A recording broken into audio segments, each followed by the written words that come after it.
नमस्कार. आज शनिवार प्रयोगाचा वार. प्रयोगाचे नाव हळदीचे कुंकू, कुंकाची हळद.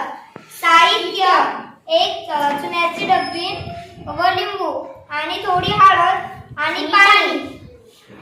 तर आपण थोडी हळद हातावर घेऊ.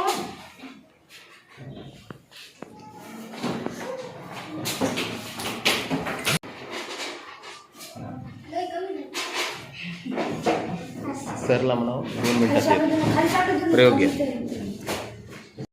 पासून घेऊया. तर आपली हळद आहे, त्यावर आपण थोडा चुना लावूया. तर या ठिकाणी चुना त्या हळदीवर लावून घेत आहेत. थोडंसं पाणी टाका. कोण होता का?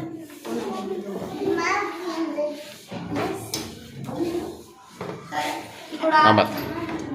आणि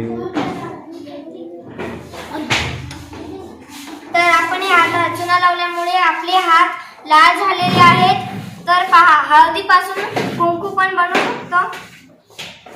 तर हे यावरून सिद्ध होते, है की नाही? थोडा आपण याच्यावर लिंबू पण टाकून घेऊया. 2-3 थेंब. तर लिंबू हे आम्ल पदार्थ आहे. आम्लामुळे हळदीवर कुठलाही परिणाम होत नाही आम्लाचा. तर पुन्हा एकदा पहा, हळदीचा कलर रंग वापस दिसत आहे, पिवळा. आणि पिवळा या ठिकाणी हळदीचा रंग पुन्हा वापस आलेला आहे, दिसत आहे.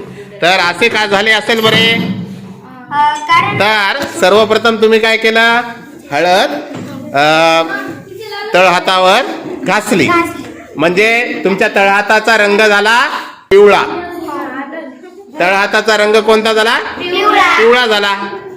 मग तुम्ही त्याच्यावर चुन्याची निवळी चुना घासला. मग चुना हे काय? आम्लारी. हळद हे नैसर्गिक दर्शक आहे. मग हळद हे नैसर्गिक दर्शक आहे, ते दाखवते की कोणता पदार्थ आम्लयुक्त आहे आणि कोणता आम्लारयुक्त. आम्लारीचा काय परिणाम होते? जसं की चुना हे आम्लारी आहे, त्याचा काय परिणाम होते? चुना हे आम्लारी आहे. हे कसं सिद्ध होते? तर चुन्यामुळे हळदीला स्पर्श झाला चुन्याचा, तर हळदीचा रंग बदलून तांबडा होतो. रंग बदलून तांबडा होतो आणि तो झाला होता. आणि त्यानंतर आपण त्यावर लिंबाचे 7-8 थेंब टाकले.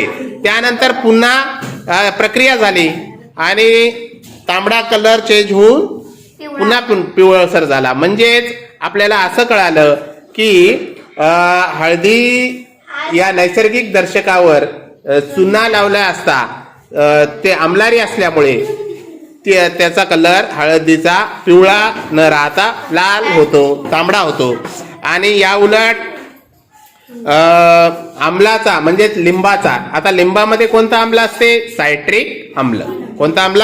सायट्रिक आम्ल. या सायट्रिक आम्लाचा कुठलाही परिणाम होत नाही. आम्लाचा हळदीवर परिणाम होत नाही, त्याच्या कलर मध्ये चेंज होत नाही, तो पिवळाच राहतो.